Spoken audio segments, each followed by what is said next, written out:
Méditons avec la communauté des disciples du Christ vivant en ce vendredi de la première semaine du temps ordinaire, année liturgique A.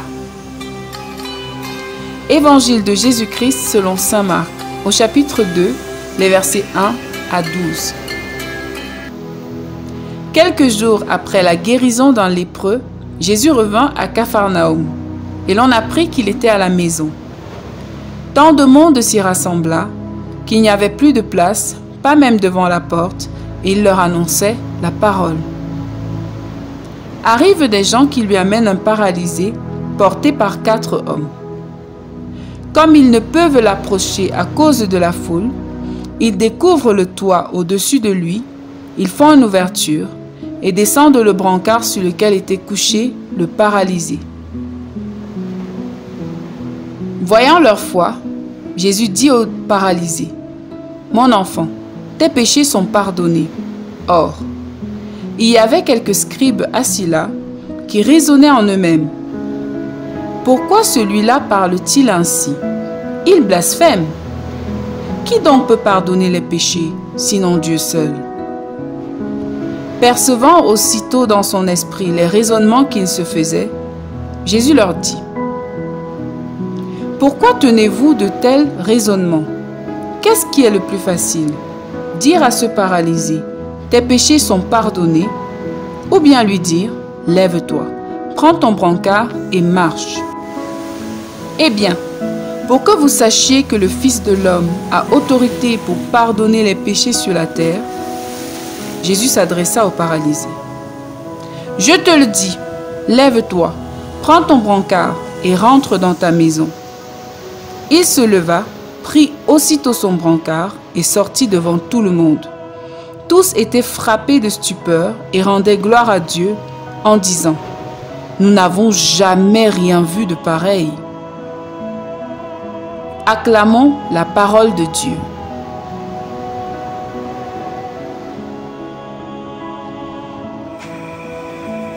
Méditation. Seigneur Dieu Tout-Puissant, nous te bénissons et nous chantons ta gloire, car dans ta grande bonté et ta miséricorde infinie, tu as envoyé ton Fils unique Jésus-Christ pour nous sauver.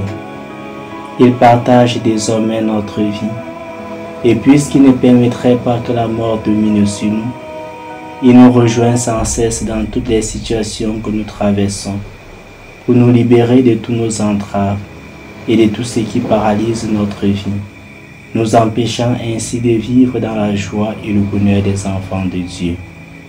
Ce matin, Seigneur, tu nous donnes de méditer sur la scène de la guérison du paralytique. Et à travers chaque épisode de cette scène, tu nous enseignes. Premièrement, la scène se passe dans une maison à Capharnaüm et il y a beaucoup de monde. Aujourd'hui, Seigneur, la maison à partir de laquelle tu continues à agir et à enseigner, c'est l'Église. Mais suis-je réellement attaché à ton Église? Suis-je fidèle à ses enseignements? Ai-je l'habitude de venir constamment à l'Église pour t'écouter et te prier? Tu me fais remarquer en second lieu, Seigneur, que le paralytique est conduit jusqu'à toi par ses amis. Et c'est la foi de ces derniers qui te pousse à l'action. Je réalise par là que je dois moi aussi apprendre à t'amener ceux et celles que je rencontre et qui sont souffrants. Ceci en pensant sans cesse dans mes prières de tous les jours à tous ceux et celles qui sont désorientés, qui sont défigurés et qui sont malades. Mais au-delà de tout cela, Seigneur, c'est ta démarche qui mérite une attention particulière. La foule n'attendait de toi qu'une chose, que tu guérisses ce pauvre malheureux. Mais alors que leur horizon était rétréci dans les considérations physiques, tu offres d'abord à cet homme la guérison de l'âme. Mon enfant, dis-tu au paralytique, tes péchés te sont pardonnés. Le message est donc clair. Tu n'es pas venu d'abord pour guérir nos corps, mais pour sauver nos âmes. Cela demande donc que nous puissions sans cesse purifier nos attentes vis-à-vis de toi.